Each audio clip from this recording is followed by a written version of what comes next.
because if I'm we're not going working. if we're going down this route. But if you were a front door dev, okay, I Front think door that's dev. not the right. That's not the right No, direction. because you can't say backdoor. Yeah, I learned that the hard way. What There's a was story the there. hard way? I Also, was just pun talking intended, but about sorry. backdoor marketing, and somebody was like, "Whoa, whoa, whoa, whoa, TMI, too much. Can't do that." You're like, okay, we don't market to those. See, Never yeah, mind. I think so. I think how it works is when I'm talking about working on the front end, I think of front end as the The noun. like the object, Yeah. the noun or whatever. But when I say front end dev, the object is dev or developer, and the subject or the description, I suppose, of that object is front end, which So you're saying feels like it should be some connection there. Yeah, because if you I'm like hyphenate the adjective sometimes and you don't hyphenate the noun. I think I just don't hyphenate anything ever. And I mostly, if you look at most of the stuff I write online, I barely use capital letters. So there's a flaw in there somewhere. He also doesn't use periods or commas or any Pretty of those much. things. Yeah. They're unnecessary. All right, Amy, what is the Would you like actual the correct the answer? rules? Yeah. Okay. So front dash end is a compound adjective used to describe a noun. Okay. Front space, let's see, what is it? Yeah, front dash end is an adjective. Front end as one, what is it? Oh, front space in is a compound noun. So if it has a space, it's a noun. If it has a dash, it's an adjective. If it is one word, it is both a noun and an adjective. I like that. That means I never have to think. I just put it together all the So time. front end one word works for everything, is what you're Yeah, that's right. Cite your Oh, no, I sources. Where'd hate that that. come from? Where'd you get that? She just made that. It doesn't matter. Did you put that in Chat GPT? No. You did. Bard. Didn't you? Bard. Oh, Which Bard. one- Okay. which one is Bard, Bard? all right. Is that Google? Bard is Google, Google. but Okay, it that's a good it one. did list. The nice thing about Bard is it does list sources. So, Ooh. but the source isn't. Was It's the source? medium. Yeah, the It's source is medium. someone's blog where they got mad about something and put it on the Yeah. internet. Yeah, and now it's fact. We didn't even Or talk about unpersonal. if the E and N should be capitalized if it's split. I put Mhm. that. That's Yeah, I another put thing. that in the chat. As I one of the feel like options. if it's like a proper title, then both should be capitalized. Yeah, like That's my title case take. kind of thing. only if it's used in like a title. So if you use it in a regular sentence, it would be lowercase. Yeah, like a Like I am a front front-end end developer. development is difficult. I think only the F would be capitalized there. Right. Yeah. Except for Okay. you, who doesn't capitalize anything. Doesn't even matter. Yeah, Again, it's all just lowercase. eliminate choices. Okay, so here's another thing that's interesting. Co-founder, I learned this because when we were working on the Redwood JavaScript conference website, we're working with a lot of co-founders and trying to list their titles. Co-founder, if it's listed before the beginning, has a dash in it. If it's listed after, it has no dash, which actually is in line with this because if it's before, it's almost like an adjective. If it's after, it's the noun. So Wait, for example, before or after what? like whatever The the name. thing. So if I'm going to say Oh, I see. co-founder of Redwood, it has a dash. If I'm going to say, You got promoted. What? Hey, congratulations. You Oh, did not it. me, Tom. Oh, okay. If you No. say so. But he's also formerly GitHub co-founder. So when we listed it like that, it has no dash. It's all one word. What? That's so complicated. I That's know, really English. complicated. Yeah, Yay, English. I feel like I am in English class, like thinking about where and now. Yeah, like what is a adjectives compound adjective? Like I haven't Yeah. had to listen to that. Well, I have because I'm learning German, so I I was think going to ask about if that kind you're of stuff, bilingual. yeah. So Barely, I barely. feel like a dumb American because I just know one language, but it's stuff like this where I'm like, I'm Yeah. not that dumb if I'm having No. to do all these. Yeah. Well, we just don't think about Stupid that rules. stuff Yeah. anymore. Like I took like very serious English and grammar and stuff in high school. I feel like it was very detailed, and I thought about that all the time. Now I don't think about it anymore, and I don't care because no one's going to judge me on that. Grammarly. this point. That's Yeah. what I do. So, Court, is it primarily German in Vienna that they speak? Yeah. So the language in Austria is German. So it's like Oh. Austrian German. So it's German in the way that like you'd say British English or American English. Yeah, It's the same right. language, but it's like there's nuances and yeah. dialect and accent and things like I was that. gonna say that's I think it is a little bit more complicated, isn't it, than just British versus American? Because when I went to Germany, they were like, oh man, there were so many different dialects that Yeah. I was with somebody that speaks German fluently, and we went to certain areas of Germany where he's like, and they "Ugh." didn't. I've heard Yeah. It's really hard for me to understand what they're saying. Yeah. I've heard there's not like a consensus German or German accent, even though stereotypically Americans think there is. But it's so many people come from other countries that it all has like morphed. Yeah, a lot, I mean, it also depends on where you live. Like, Yeah. I mean, I live in Vienna, and there's literally it's called Wienerisch, which is like the Viennese version of Austrian German, and there's like all these Viennese-isms that you wouldn't hear anywhere else, really, because it's just like that's what's here. And then you might have some folks from various parts of the country, like out in the countryside, who say certain, like they don't even say the same word, but if they do say the same word, it's like really heavily accented or whatever. I've been sitting with people who are native German speakers, and they'll be talking with someone maybe from Switzerland, and the Swiss German, they're just like barely understood what was going on. Yeah. So it does vary. Like, you could think of it from, I don't know. Yeah. It's complex too, because it's a really old language. It's not, it's been around, the mill. Languages So like English. yeah. If you think about it. Well, and it is, what is it? Like it's legible, or that's the dumb word because English is legible too, but like the consonants, like you pronounce it the way that it looks. Yes. Whereas I feel like a lot of English words you have, it's like, well, that's a F, but really it's the PH or, whatever. Yep. That's you got to see one of the best parts of German. 100%. Like the difficulties my daughter has. She's like primarily Spanish right now, but her English is catching up. But like the difficulty she has in spelling and reading English, because everything is a special case. You could just watch her brain, churn and be like, I don't get why it's supposed to be like that. Spanish is so straightforward pronunciation wise. Yeah. Both of my girls are bilingual for the most part. Like my wife is German, fluent, and so cool. So they've been speaking German. She's been speaking to them since they were born.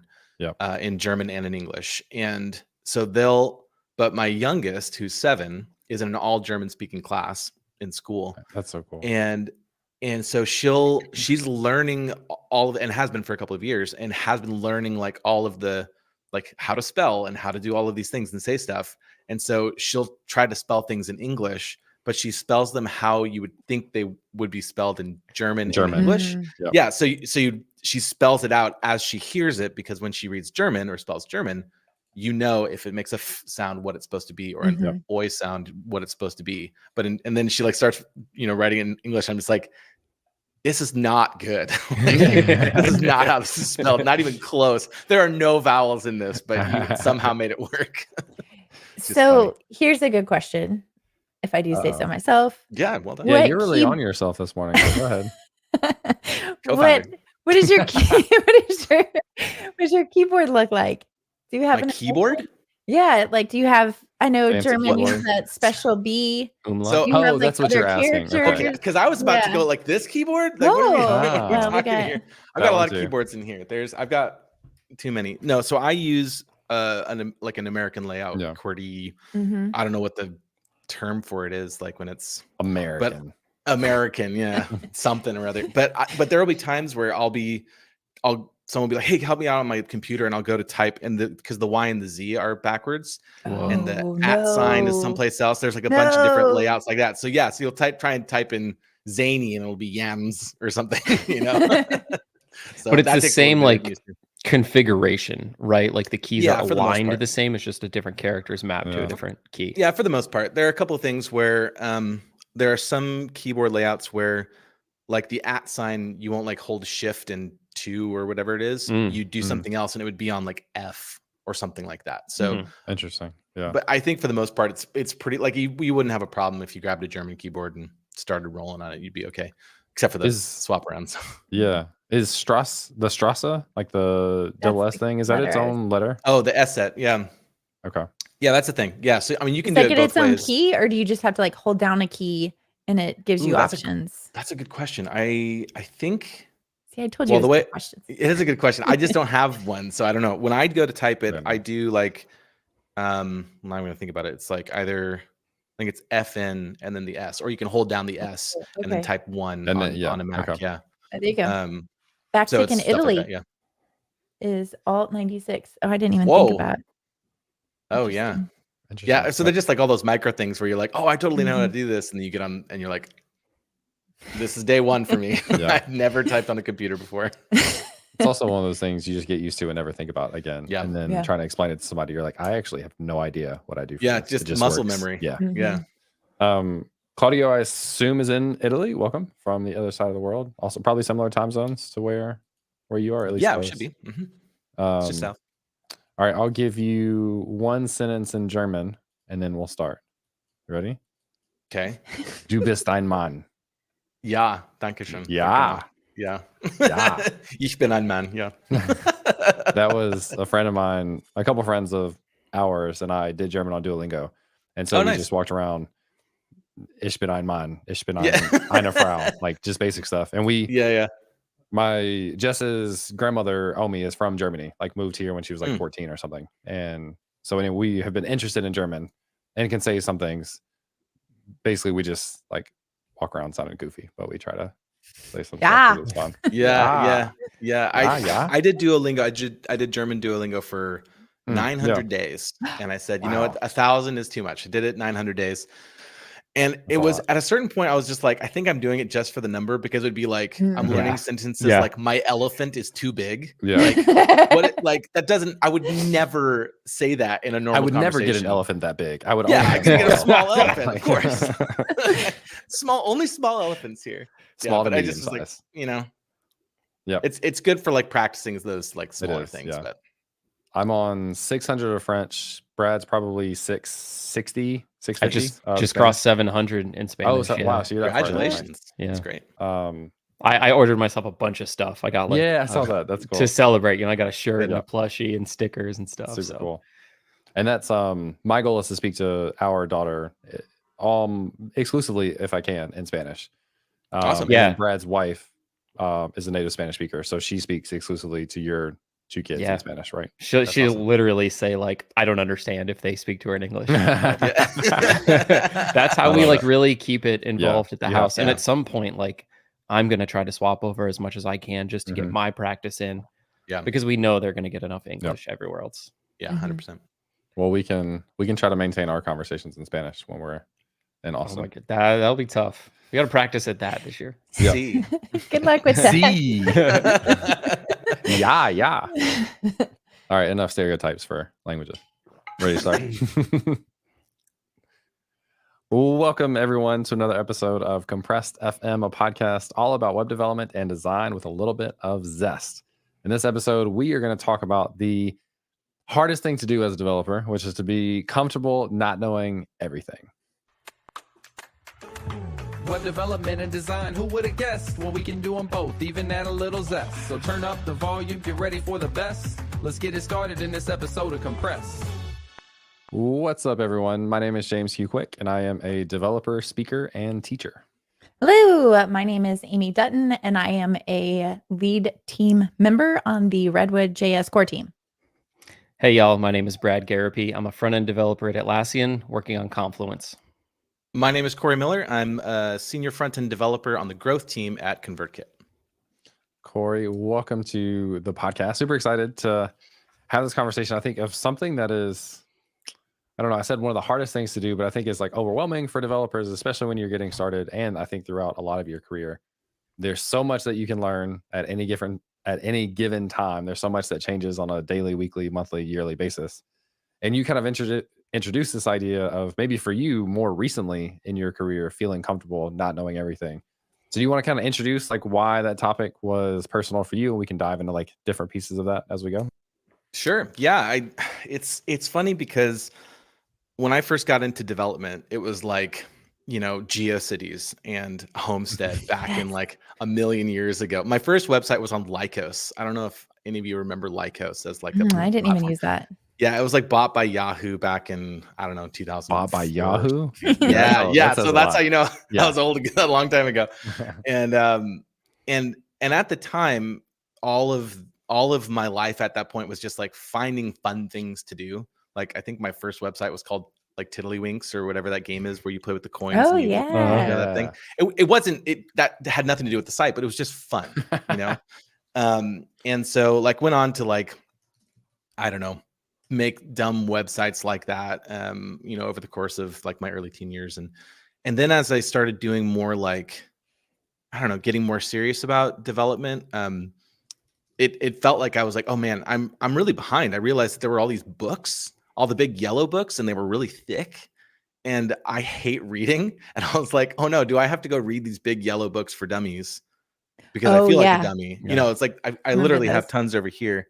I don't know if they're the dummy ones anymore. It's like the, I don't know, the different kinds, but O'Reilly with the picture of the weird bird Yeah. on the front. Mhm. it's the Yeah. books that you buy now just to have it on your shelf to feel like you bought a book you never read, but it's there.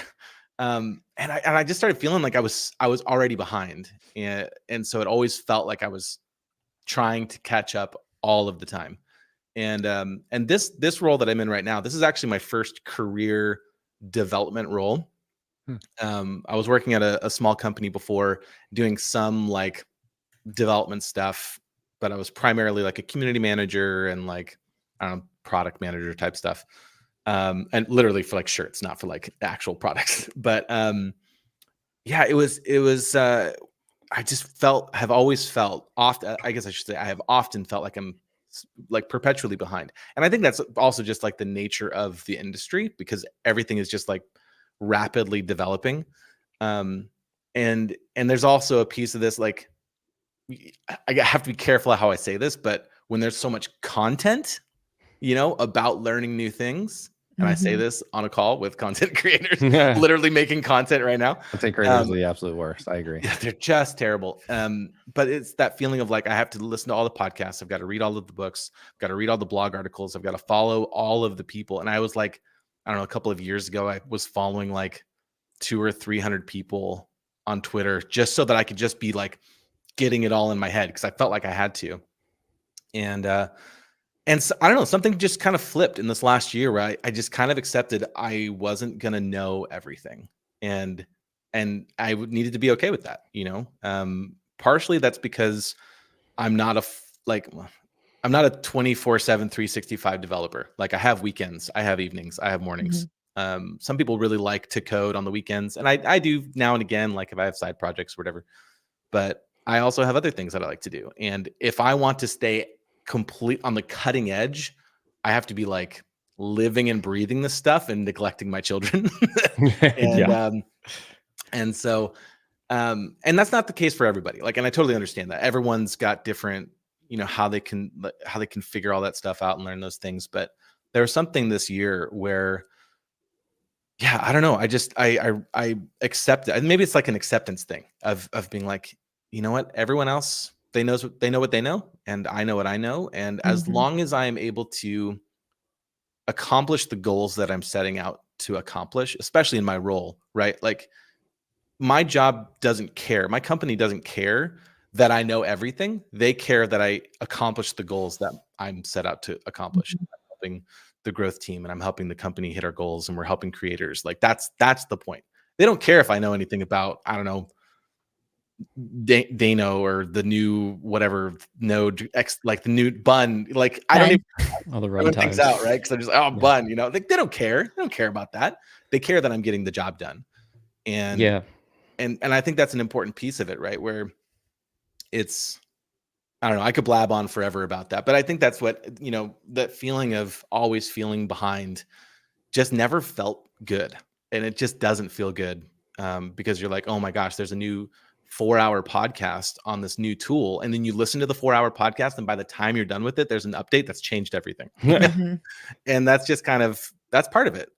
So I guess that's kind of been my journey. And why I brought it up was, you know, as someone who's, I don't know, surrounded by really, really knowledgeable people who know a lot of stuff. And um, it's okay. It's okay for me to know. I mean, I'm in my early 30s. I think it's also part of that too. It's just like a feeling of, you know what, I'm I'm good. okay. I'm good. You know, I don't have to know everything, and that's fine. Well, I feel like this knowledge journey is like climbing up a hill or like reaching the top of a mountain. Like you feel overwhelmed on the way up as you're intaking all this information. But once you get to the top, it doesn't mean there's like no more to learn. It just it just means you've gathered enough knowledge on the way up to very quickly pick up the next things. Like Right. for instance, if you know Node.js, picking up Bun or Dino Right. is nothing. It's just a different word before the name of your script file, pretty much. Most of the time, right. that's all it comes down to. Right. Or, you know, once you've dipped your toes into a different framework than you're used to, let's say you're a React developer, then you try Svelte, and then you try Astro, you're like, I Sure. get it. It's all the same, just different words and, you know, different file extensions. You reach the top and you're like, I don't know everything, but I can pick it up at this point because my foundation is set. Yeah. you know how to learn it. You're equipped to learn. Mhm. But I think, you know, even in that same vein, it's like, is it really necessary that you know all the ins and outs of Astro and Remix and Next and Redwood and Alpine and you know, whatever, Blitz, all the things? Like I in don't your know what you're job, talking about. I you're don't know not any even, of those well, things. exactly. In your job, you're not gonna use all those. Like Right. if your Right. company You're gonna use used one. those, then you'd be Yeah. in trouble. Like because that's not a well architectured company or framework or system or whatever. You're gonna pick one and you only have to be responsible for knowing that one. And so that's really all it takes. And sometimes it's easy to lose sight of that when you're on tech Twitter and they're like, oh, did you know this does this or that does that? And it really doesn't matter. And yeah, and oftentimes that journey to try and keep acquiring, it's never satisfied because there's like that drive to keep that on. I was watching a video by a guy named Cameron. He's a musician. He does what he calls like video rants. He's a musician and like he does like these video essays. They're really great. His channel's called Venus Theory, and he was talking about something he calls GAS, which is gear acquisition syndrome, which is the feeling of I buy a new piece of gear Mhm. and then I plug it in and it doesn't quite get me exactly where I want it. It's close, but in order to make this sound perfect, I need to get this other piece of gear. And then you get the other piece of gear and you're like, oh, it's almost there. And in fact, the old piece now, it doesn't quite work. So if I like sell that and I'll get a new one, and it's just this constant, like you'll have people. How'd you know my background story? I mean, that's it. That's, and so many people have that where and I think some of it also comes from just like interest and curiosity, Mhm. what is this new thing? I didn't start out in React when it came to, these kind of like UI library type monoliths, right? I started with, it wasn't even, I think it was Vue actually. Cause a friend of mine was like, hey, have you tried Vue? And I was like, Cool. I don't know what that is. And so I made it was probably like a to-do app or something like that. And I'd always worked in like pure vanilla JavaScript and I didn't know what like Webpacker was or anything like that. And I just like tried out Vue. This was like, I don't know, like 6 or something years ago. And I remember even at the time being like, React looks huge. It looks so monolithic, but also there's like all these other ones. There's Vue and there's Angular and there's React, and I didn't know anything about them. And I was like, I feel like I need to pick one because if I try and learn them all, I'm always going to be in trouble, and I'm always going to be grasping, And so that, and you're right. Like it has to be something where you're like, is this something that's advantageous for where I'm trying to go, whether that's in my job or in my, career or whatever. And some people just really love to learn all of the things, and that's cool. I love it. It's just not for me. I can't. I had no idea what Redwood was, and so I've been watching your videos on getting started, Amy, and they're really great. By the way, like it was so wonderful. Fantastic. I started watching yours, and then who is it? Fireship? Is that the one with the like in 100 That's a good seconds? one. Redwood in 100 seconds. Yep. Yeah. And I watched that, and I was like, I kind of like Amy's a little bit better. So I went back and I've been watching yours. I'm gonna quote you on that. Let's go. Take that, Fireship. In the next video, it needs to start with like better than fire ships. Yes, done. That's Jeff would get a quoted kick by- out of that. Wait, Corey's avatar. Hey, I love My Fireship. testimonial. I just, I do too. He does Yeah, a good so- job of getting it all That's out good. in 100 seconds. Like I did. He's a Yeah, legend. that, brilliant. That was, I mean, it was brilliant, but I didn't know what it Like, was. give me Literally 5 before hours. last week. Mhm. Yeah, but like literally before last week, I had heard it before, but I'd never gotten into it or been, you know. Yeah. And so I went and I watched some of those things. I'm like, oh, well, yeah, this makes sense. And Mhm. you know, I've never used Prisma, but like, sure, Oh, I'm sure yeah. I could probably pick up Prisma. I've heard of it. Yeah. You know, it's like, but that's the thing. If I were to sit there and go, I have to learn Redwood because this is a new thing that I have to learn, then all of a Mhm. sudden there's all of these other things that I need to learn That that go into maybe it, aren't yeah. exactly what I need to learn right now. Yeah. Mhm. Maybe if it was part of a bigger project, like I'm currently on a journey of leaving WordPress. Right now, our marketing site uses WordPress as the back end, the headless CMS, and then we have Next.js on the front. And I hate WordPress so much, but I mean, it's where I got started. Like, yeah, it's like, you know, the first love, I guess. But now I'm like, how do I burn all these photos? What are you moving to? What's the next destination? So the next one that I'm trying, and I'm kind of looking at it that way, is Strappy.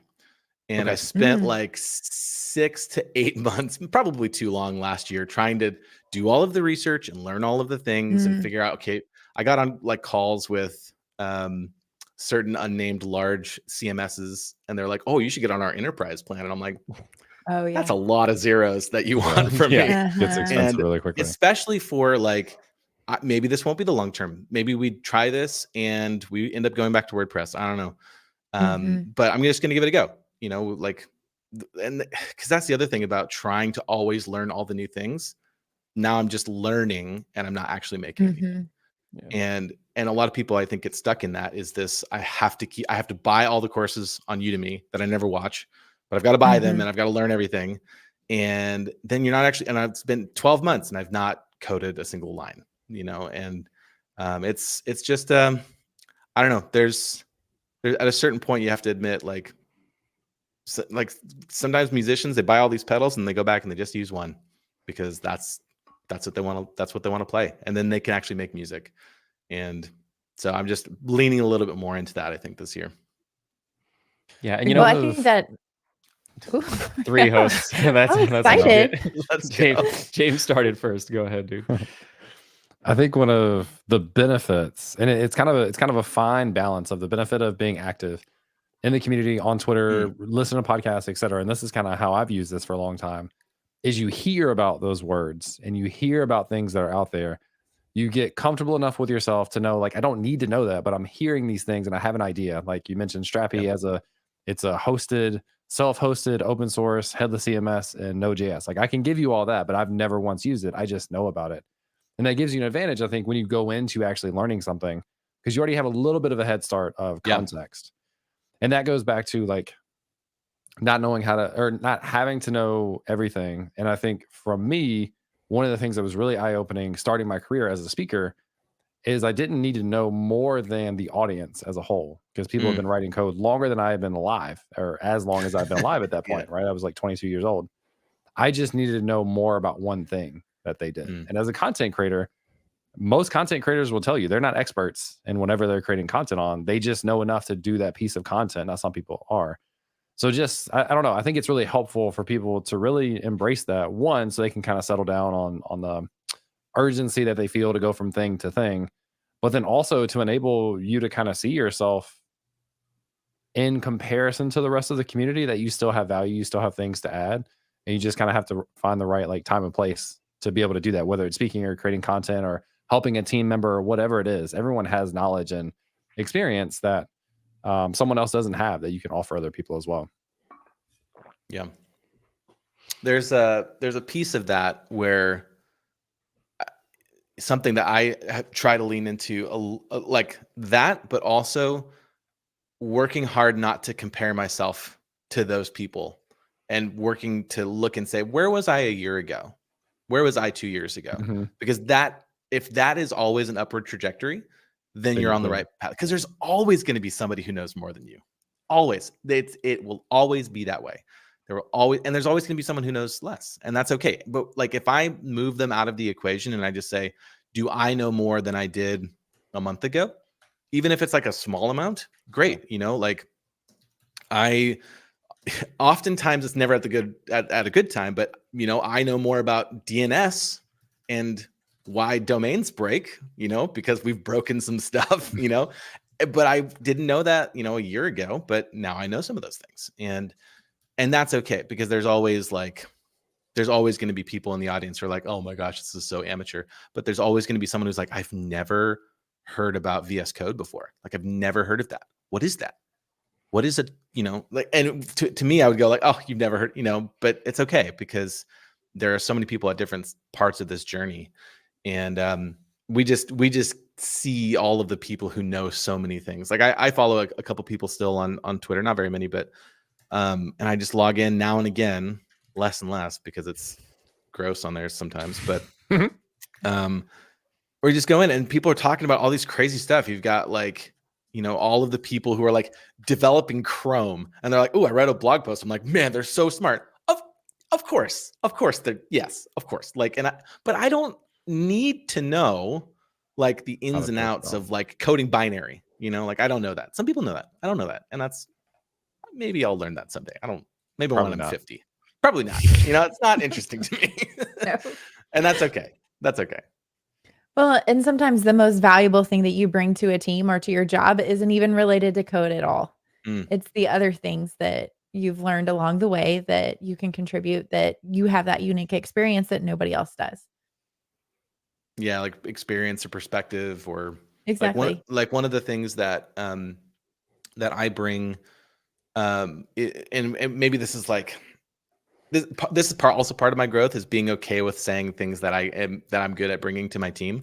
I often am like, oh no, I'm crap, and but one of the things I bring is I've studied a lot of I'm an artist. I've studied some design in the past, and I can look at a page and I can visually see when things are like out of place for a design perspective.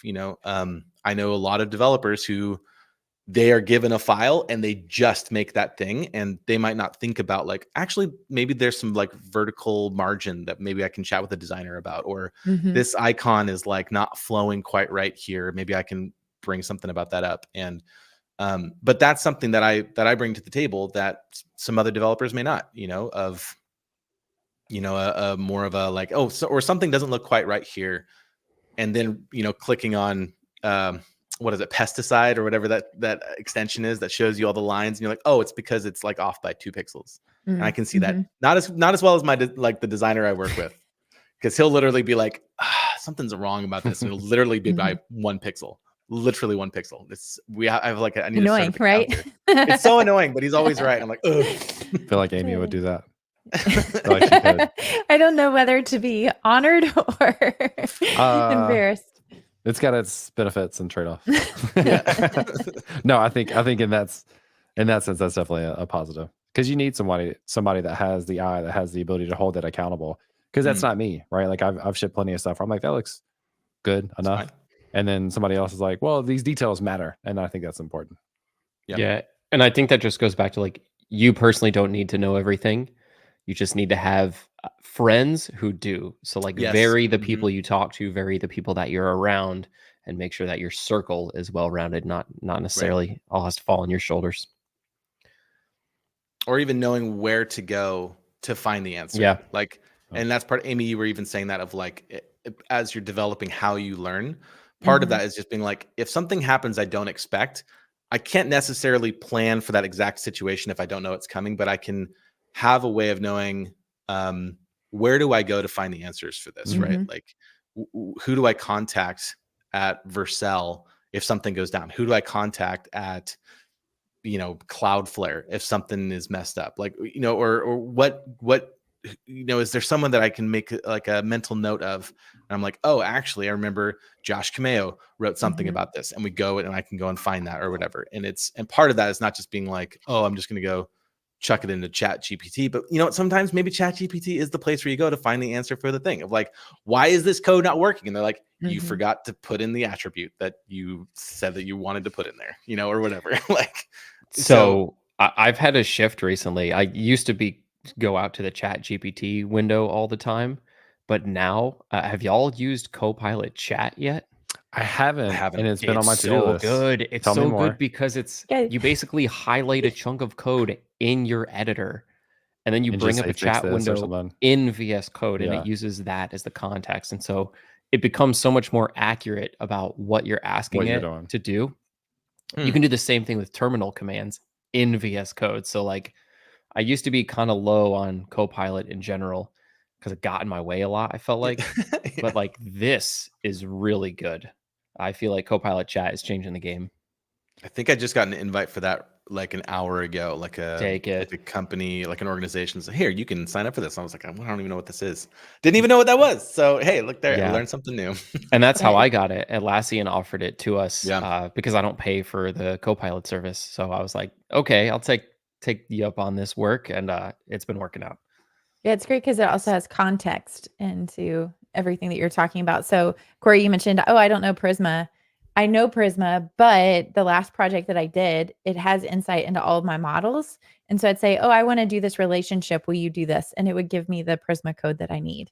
And then all I'm doing is just like checking, yeah, that's right, and plug that in and it works. But it's so nice because it has that context of my models and the rest of my code that it can write that for me.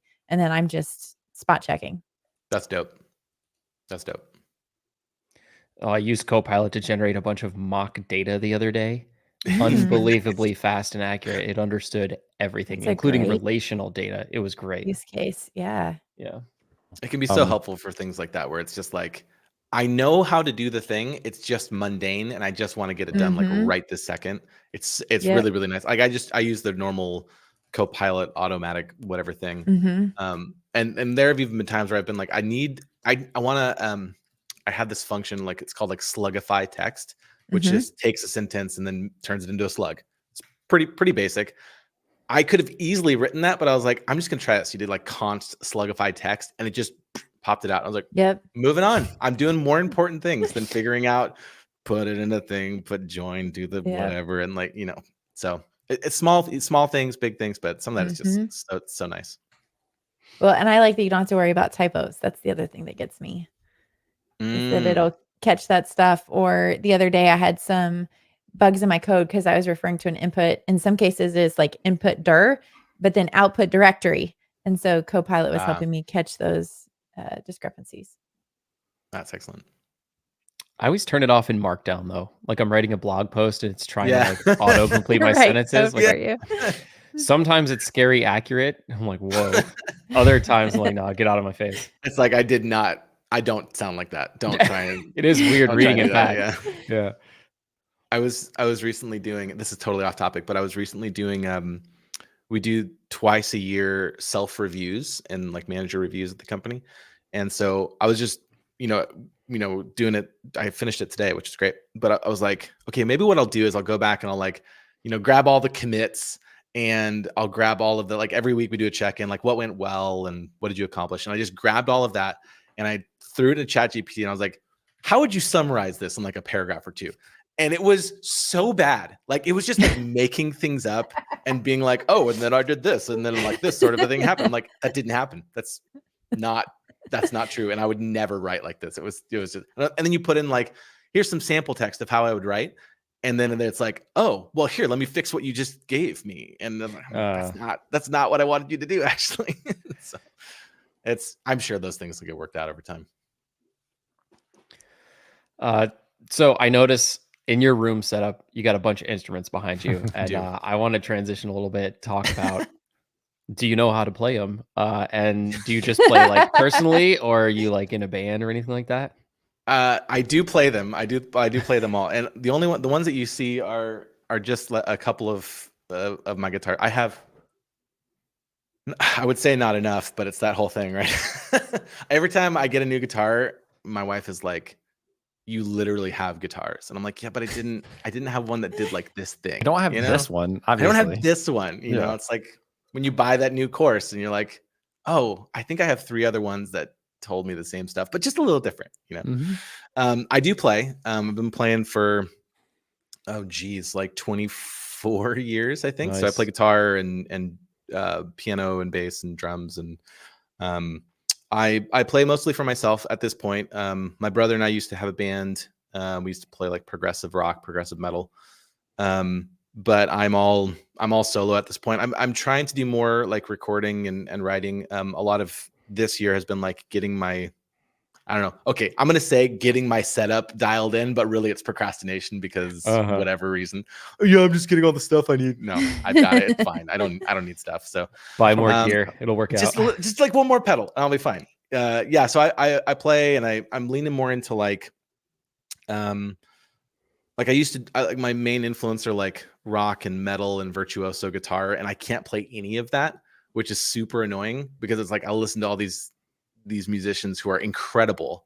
Like there's this one artist that I love, Yvette Young, and she is just amazing solo, acoustic player and sings sometimes, not acoustic, electric. And I'm like, oh, I want to play that. I want to play like that. And then I can't. And I'm like, oh, I guess I'll just play my own stuff.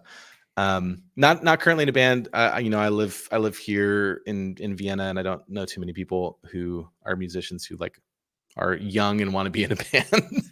I'm not young, but I guess I'm kind of young. But yeah, so right now it's mostly just like solo recording and futzing about, I suppose. Been working on a few tunes for a couple of years.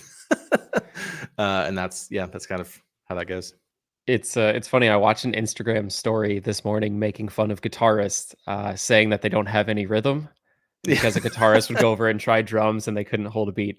I'm a drummer, percussionist, nice background. And do you feel like drumming was hard to pick up after, like, I guess you started with guitar? It sounds like you've been playing that the longest. Yeah. I started with guitar, and then my brother started with. Well, we both started with piano. So like at the very beginning, we like did piano lessons and things. Right. And then I, primarily did guitar. And then when I started doing drumming, it was basically like at the youth group at my church. And church music is very simple. Like it's like kind of dumb how simple it is. And I actually have a lot of opinions on like what it does to musicians. Cause you don't have to learn very many things. You just like, it's simple. It's supposed to be. Yep. And so it wasn't too complicated, but then I was listening to metal, and all of that was really I'd be listening to Dream Theater and listening to Mike Portnoy, and he had like 75 cymbals, and I'm like, I need 75 cymbals.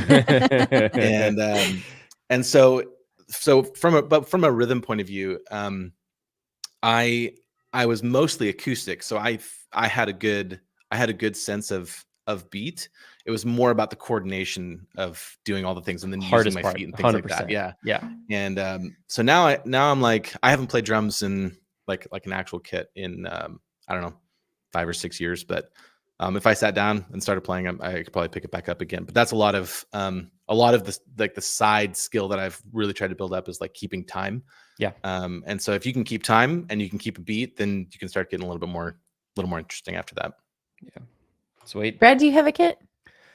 No, I would love to get like an electronic one to be able to play in the house. I've got like sticks and a pad that I just play rudiments or like solos on. I really want to like almost start recording that, post it online. That'd be fun.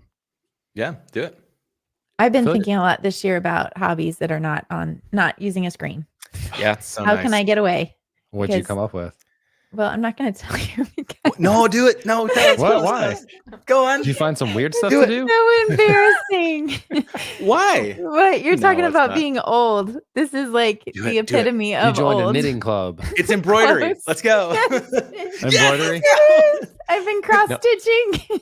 Yes, that's amazing. I've been cross-stitching. So, but yeah, I'm just like not doing a screen. Like, and it's just been very therapeutic just to let my mind wander. Think about other things that are not coding related. It's that we were at a Christmas market, because in Vienna they do Christmas Oh, markets. it's got to be beautiful. Crazy. They're amazing. Yeah. And we were walking around with my 2 girls and a friend and my wife, and we were walking around, and there was this dude who was doing cross-stitch art live, like, and then selling his stuff. And it was beautiful. It was incredible. And the girls were just sitting there going like, this is amazing. And I'm like, yes, it is. Do more of that. That's amazing. Like, and I picked up crochet like ages ago. I couldn't do it right now, but if there's something so wonderful about, I don't know, it's not even just like the screen stuff, but your hands are always like this when you're typing. I look like a T-Rex right now for people listening on audio. But like when your whole body is doing something different, it's Mhm. just such a great. And I think that's a really important piece of working on the computer and working in digital, is having something else that you do that brings you some life. Mhm. That there's something like in your soul, in your body, in your mind, all of that. Yep. And I've been finding a lot of stuff. I've been getting into vinyl this last year or so. I Nice. know it's such a millennial thing. I know, I get it. But like when we first moved into this house 2 years ago, the previous tenant had like this Sony CD player boombox on top of the bathroom. What do you call that? With the mirror and the cupboards. Vanity? The vanity. Vanity. Thing. Yeah. And so Are it's you on top talking of about the big one with like the 2 speakers on the side and the deck I in have the it middle? right. Like, Yeah. It's got. I know have it right exactly here. which I one could you're pick it talking up. about. Yeah, and it's got the CD Yeah. player on the top, and you can even put a cassette. You could put a cassette in there. Cassette's coming back. But he had it hooked up to the power of the vanity. So when you turned on the light, it would start playing FM radio. That's awesome. It was Cool. I removed it immediately. But I don't know, there was this something there, and then a friend of mine was doing this like he was really into radios, like I don't know what they're called, mid-wave or the medium ham wave radios or whatever. Like, yeah, but like the smaller ones where it's like, I can't remember the name of it, where it's like just a small one, but you can pick up stuff, in Australia if it's at the right time of day. And so I've got one of those little radios, and there's something about that. I would just sit out there with headphones in, just scanning through and trying to find, these things. Shortwave, that's it. Shortwave. Yeah. Someone Nice. Ian in the chat just said shortwave. And so this year I like started leaning a little bit more into it. I do I have a notebook now, and I do all of my like note taking and mental, just like getting stuff out of my head on like this little notebook here Nice. thing. And it's just it's so lovely, like to not have everything be digital. Like, and there's the drawbacks, like on vinyl, you have to go over and you have to go change it every 10 minutes, and flip it over. But it's just nice. There's just something about that where you're like, oh, I've got to actually get up off my butt and like go do something with my body. I'll do it. Yeah. I have like no fine motor skills at all. So anything truly with my hands just isn't for me. And I'm all digital all the time. But the way I get away from the screen is like physical movement, running, lifting, sweating. Like I have to just stand up and get out of this dang chair and like go do something. So I've been training for this half marathon, and it gets me outside for like a long time. And it's just like really good for your headspace and just like getting away from it all. Yeah, that's all of that. Yeah. James, what do you do for that? Real quick, I had an idea and I took a note of this for future podcasts. I'm gonna record some sound effects that like just me saying the word. One of those, and you can see if you like them, Amy and Brad. And Corey, you can chime in if you want to. One of them is gonna be awkward pause, and then I'll just play that every time we have the awkward pause. And then I was gonna record one for buzzword alert, but we'll get to that. So outside of the screen for me, I actually put in the chat, I do a decent amount of DIY projects and woodworking. It like super interests me, and I don't have a ton of experience. I have just enough money in the world to try it, and if it fails, to have pay someone to come back and fix it, which I've done a few times. But it's like I love doing that physical stuff for all the reasons that we just mentioned. And I guess I'm not completely taken away from all technology because I might listen to a podcast while I'm doing it. But just working with my hands, like being outside and kind of zone out and doing stuff is really cool. And then like Brad, sports has been a part of my life for my entire life. That's a huge part of who I am. So sports, and then working out, running, Peloton. Jess and I have been getting more back into doing those things consistently again, which has been a lot of fun. And I just need those physical pieces of activity too. It's huge. It's huge. On that. Awkward pause. Awkward. There it was. It wasn't awkward. I was trying to decide if you wanted to transition. That's really awkward if you make it awkward. I know, but if we make it awkward, it's like that much more fun. I think. Is it though? I think so. Thank you, Corey.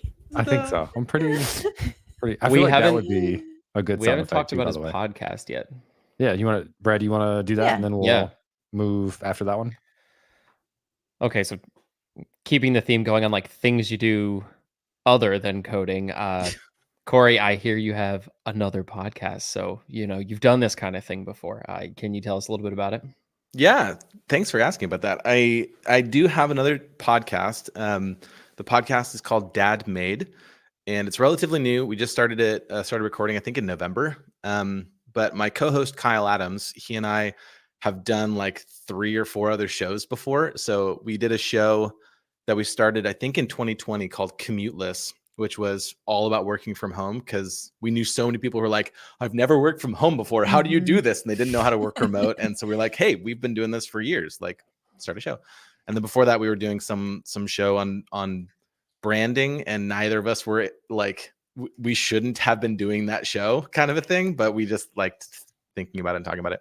But this show, it's called Dad Made, and the tagline is a show for creative dads, but it's for creative people in general, I think. And I mean, it's really leans toward like creative parents, and that's fine. But we have, we say it's for creative dads because we wanted to like do the whole, like, don't try and make a show for everybody, like make it for whatever. But I think parents just in general could get some good value out of it. But we just talk about what it is to be creative as parents, whether it's in, we've talked about things like burnout. We've talked about where do we even get inspiration from, like creative inspiration. We talk about one that just went out today was the challenges of leaving work at work. Like, what is especially for someone who works from home, how do I walk upstairs after having had a really tough day and interact with my family, when there's been like a huge problem or just intense. Like sometimes coding is just intense, it's taking all of your brain. What does that look like to leave work at work? And can I bring my full self to both in the right kinds of ways? And so we, talk through stuff like that. And it's fun. It's nice. It's like, it's pretty short. It's only like 40 minutes, 45 minutes or so, because we know dads and parents just like, that's about as much time as we've got. So, so that's been fun. And that's at, can I share the link, like the URL? Yes, please I don't even know do. what are the words. We'll have The a whole website. section. We'll have a whole section at the end too for like Okay. quick plugs too. But go ahead. Say it. Yeah, it's at Dad Made, MADE, not like Dad Made, like cleaning up, although we do that as well. Dadmade.co. That's the thing, is like mail@dadmade.com is the main address. And I'm like English, right? Because it's like, is it MAIL or MALE? And then Dad Made, is it MAID or MADE? So it is MADE, so it's fine. English. But yeah, that's the show. And that's also kind of another kind of fun, going back to the other things outside. That's a digital thing, but it's pulling a different muscle. Like it's flexing a different muscle. Not pulling a muscle. You don't want to pull a muscle. But it's like Sometimes flexing. you do. Yeah. Like, it's like, it's working out a different muscle of creativity. And in that case, it's like getting on video and talking about a thing and trying to be articulate. And then there's the editing and, what does that, that whole process look like, and so on and so forth. So that's kind of a fun, like, side thing. It's not currently making any money, but I don't know, maybe the sponsors, maybe Nalgene will, because I've got my Nalgene bottle here. Maybe they'll write me. I don't know. Some of it, though, I think is also about fueling creative energy. Like sponsored by my creative energy. But that's like the stuff that gets me excited about future projects or keeps me engaged on other things. And so, it's not always just about the physical dollars, but the other value that it provides in my life. Totally.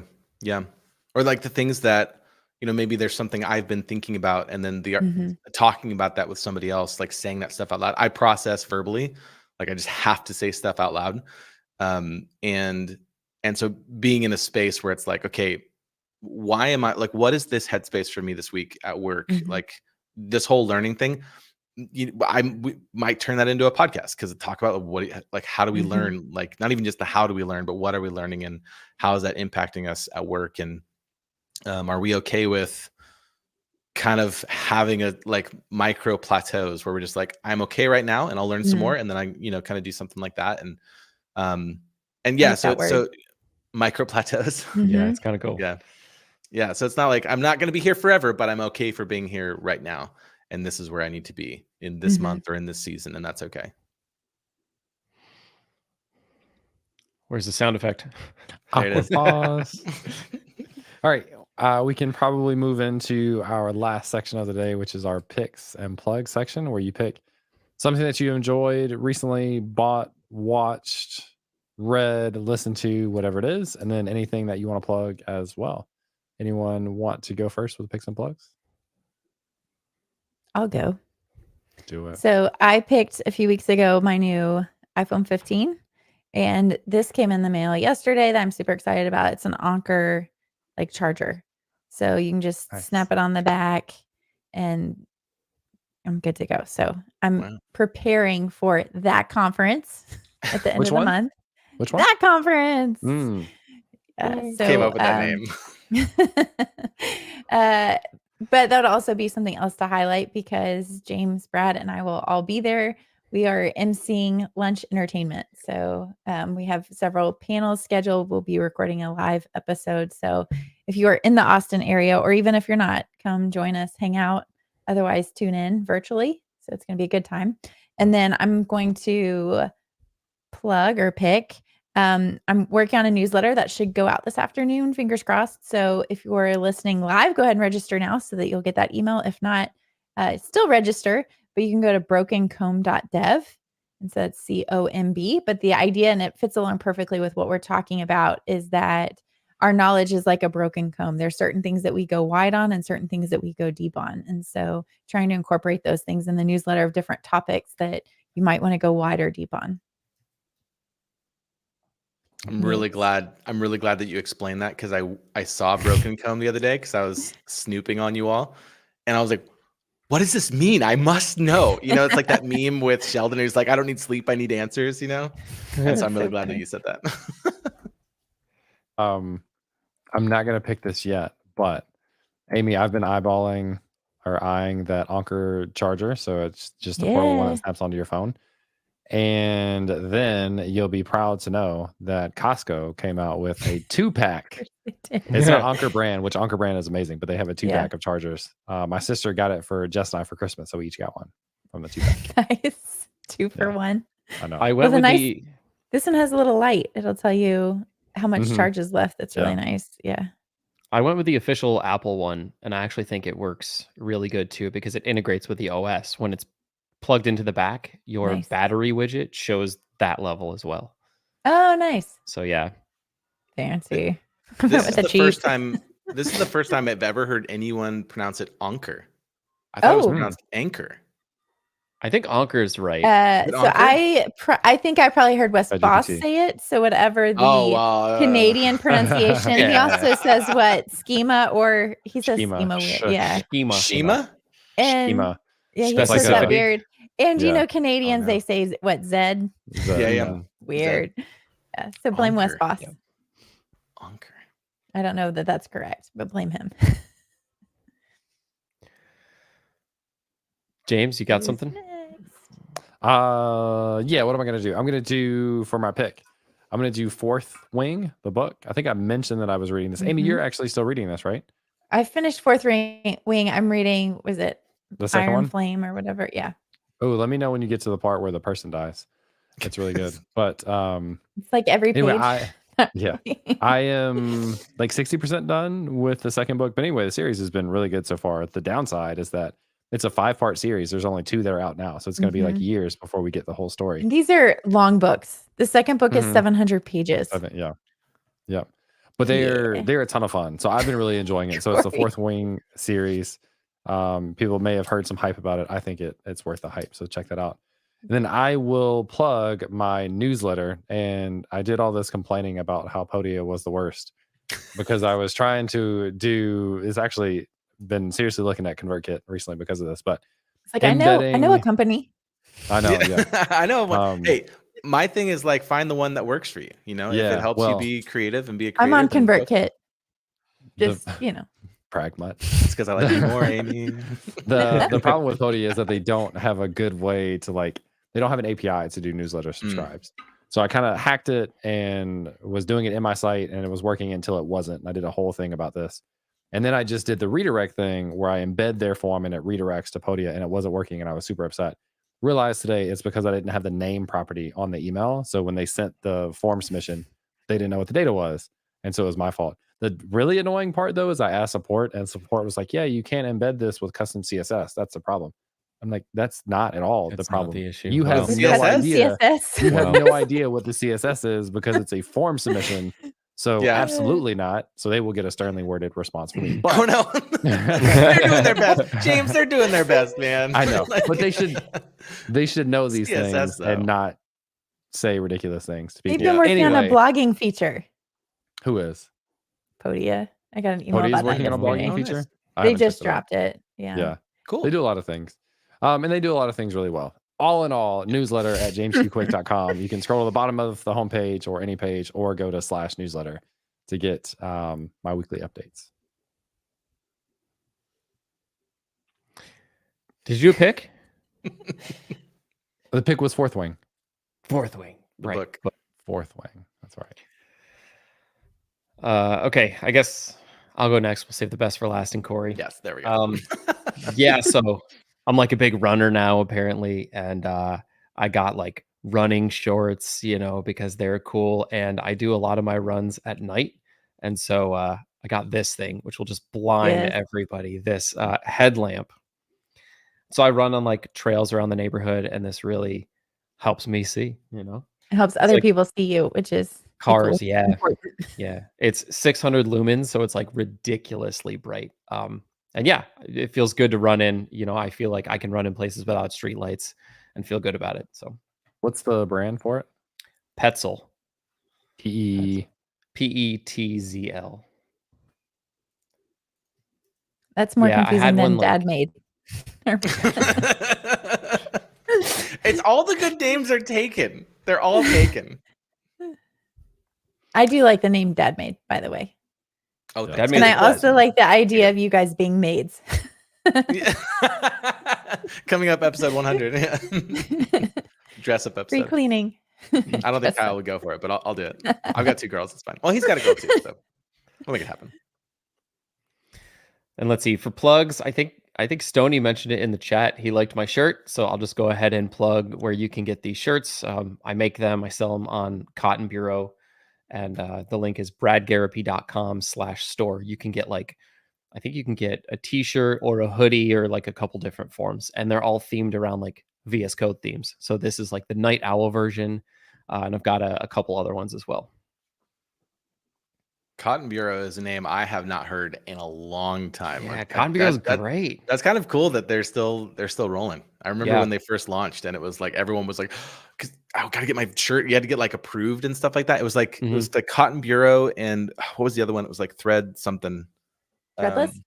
Threadless. Threadless. Yeah. And that was like the big. Everyone would go there all the Yeah. time. Like, what's the new shirt? I've got to buy every single shirt. Classic. Yeah, Cotton Bureau's kicking still. And I love the designs that people upload there. They're really good. Yeah. All right, Well, Corey, what you got for us? All right, so my turn, I guess. I'll do for my pick. I'm gonna do this little notebook. This isn't gonna work for audio, but I'll say what it is. It's a Leuchtturm 1917 or 1917. And it's just this little notebook. It's like this little pocket notebook. It's I don't even know what the size is, but it fits in my pocket. And in in a satchel or whatever. And this is my current brain. Like, I have ADHD, and that can be really challenging at times because I'm just like all over the place. And there's really something amazing about getting a pen, which I'll double pick. It's a Pentel Intergel fine tip pen, and I just have it like on the side, so I always know where the stuff is. I use it for my to-dos. If I want to, I use it for notes. If I want to, there's no rhyme or reason. Like, there's no structure. I've tried to do like bullet journaling, and I've tried to do like Zettelkasten with Obsidian and things and all of the stuff, and it's never worked. And I've tried to force myself into formats, but now these days I'm just like, there's literally a page on my last one where it said I was going to write something here, but then I forgot, and that's all that's on that page. And it was great, and I just moved on. Like, and then the next page was doing something else, And so I will shout out Leuchtturm and their little notebooks and say that these are really incredible. And then for my plug, I already kind of plugged my show, so I don't really know what else to do. I guess I could plug ConvertKit, I suppose. Does that count? Plug away. Can I do Yeah, that? sure. All right. Well, Go I ahead. work for Yeah, do it. I work for ConvertKit, and if you're having problems with your email subscriptions,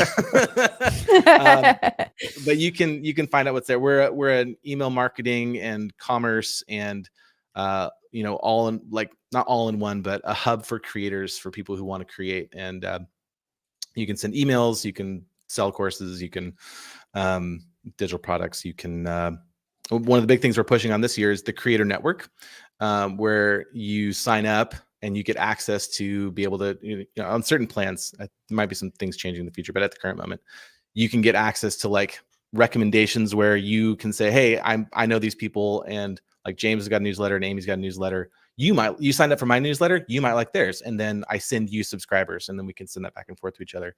Oh, that's cool. It's been super cool. Yeah. A lot of people making great connections and growing lists, and it's been huge. So I really like the company. Been there 5 years, like next week, I think. And convertkit.com. Thanks. Convertkit.com. That's where you can find us. If you're a creator or you do things like email, things like that, we got a place for you if you want. So that will be my plug. So I heard Nathan Barry, who is the CEO of ConvertKit, talk about the platform that you're talking about on the Creator Science podcast. So I've picked the Creator Science podcast before. Jay Klaus does it. It's one of my favorite podcasts. Yeah. But it's really love interesting hearing Nathan talk about like the future of ConvertKit and some of the cool things that you can do with email and where he's trying to take the company and things like that. So I included a link in the chat. Awesome. Yeah, Jay's great. We love Jay. We've got case studies on him, and he's like all plastered all over. I've seen him a lot. He's got testimonials, and he's growing like crazy. He's like, wow, turned on recommendations. Got like thousands of subscribers. It's crazy. So yeah, he's great. He posted a tweet yesterday, I think, that he made like $500,000 last year with content stuff. And broke down all of his income. Yeah, I'll see if I can find that tweet. It's so amazing to see creators who are just like, they just have an idea and they're like, oh, this isn't going to work, or I'm going to quit my job and I'm going to do this thing. And they just go all in. And sometimes that works and sometimes it doesn't. But man, when you start seeing people like really put in the effort, and with like a tiny bit of luck and a lot of effort, it's been really, really cool to see so many people making moves. And I mean, not even just on ConvertKit.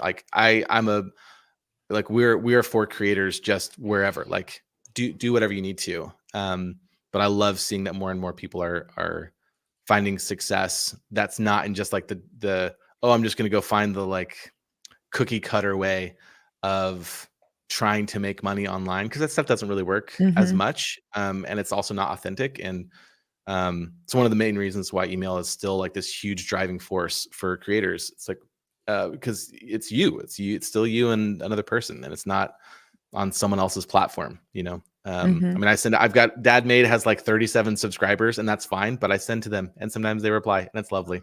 And I don't think any of them are my mom. So I'm moving up in the world. I use loops.so for my email newsletter. Yeah. Sorry, ConvertKit, but No, I got my first subscriber the other day. I was like, yeah, let's go. Congrats. Was it your mom? It was not my mom, and it wasn't myself. So just checking. We're going. What about your wife? No. It's a subscriber where you put in your email and then you do the plus and then like +1, +2, 1, 2, 3, 4. Yeah. Yeah.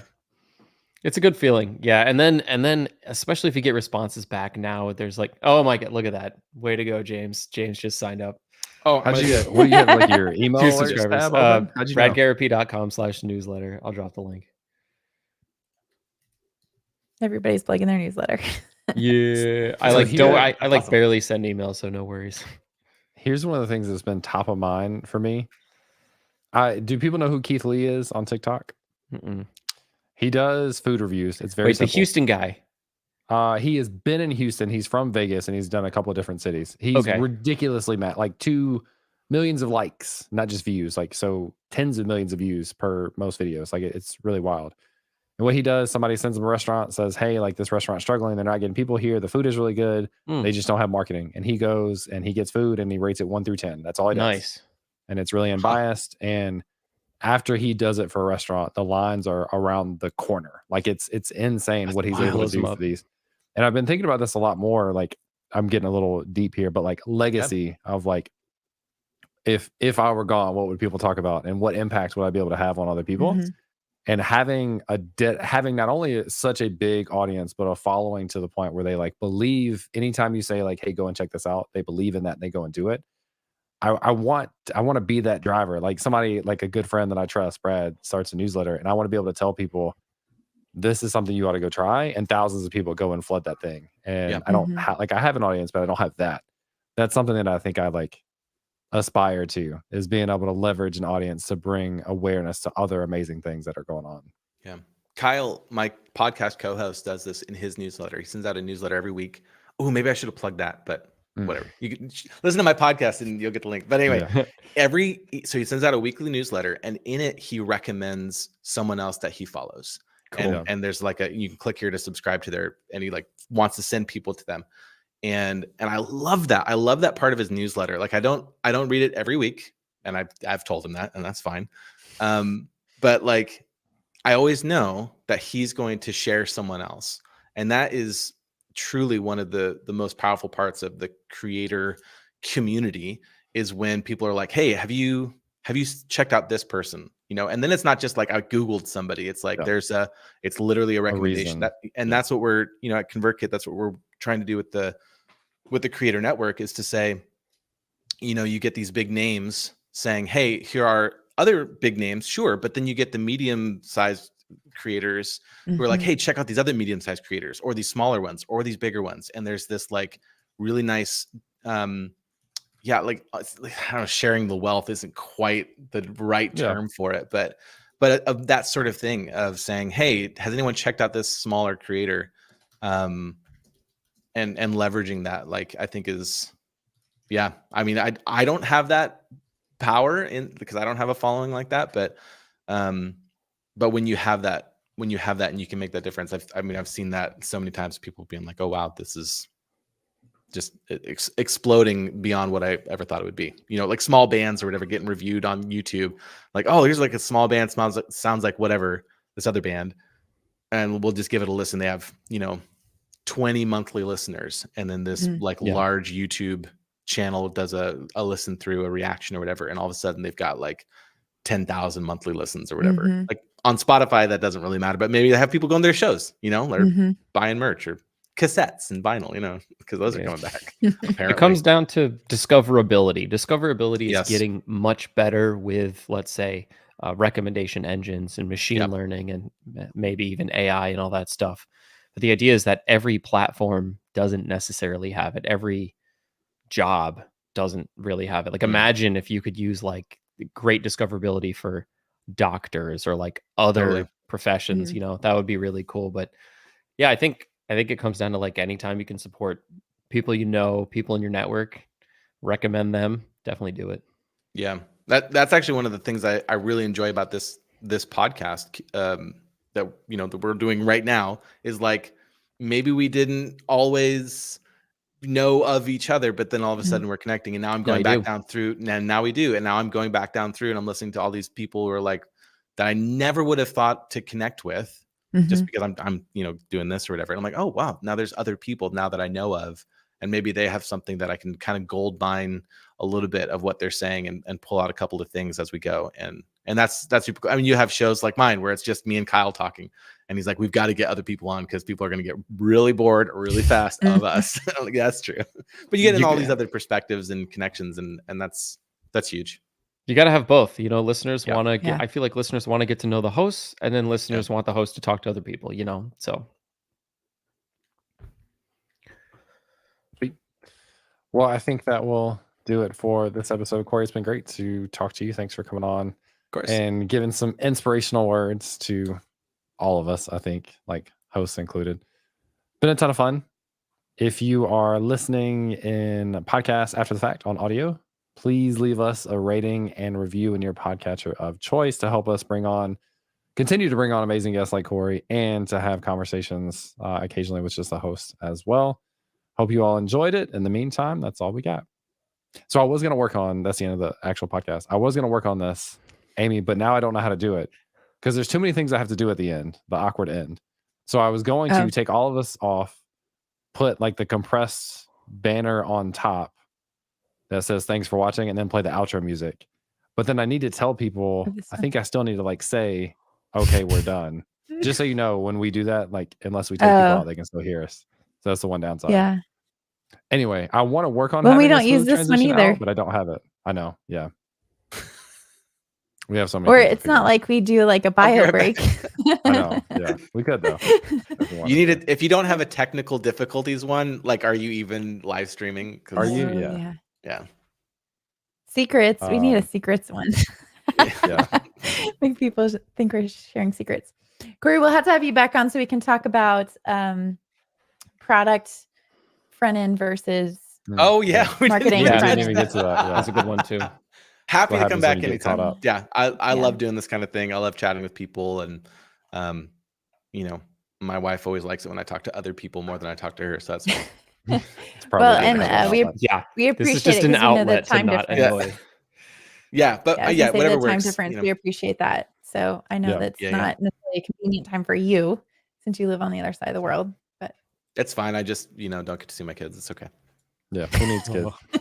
Oh. Who needs them? Yeah, Alright, but happy to come back anytime. Chat about whatever. Yeah, I'm on board. Just hit me up. Looking sweet. forward to it. We'll go ahead and send everybody over to Clarkio's channel if you're on Twitch. We'll send everybody over to Clarkio. Thanks everyone for checking in, and we'll catch you later.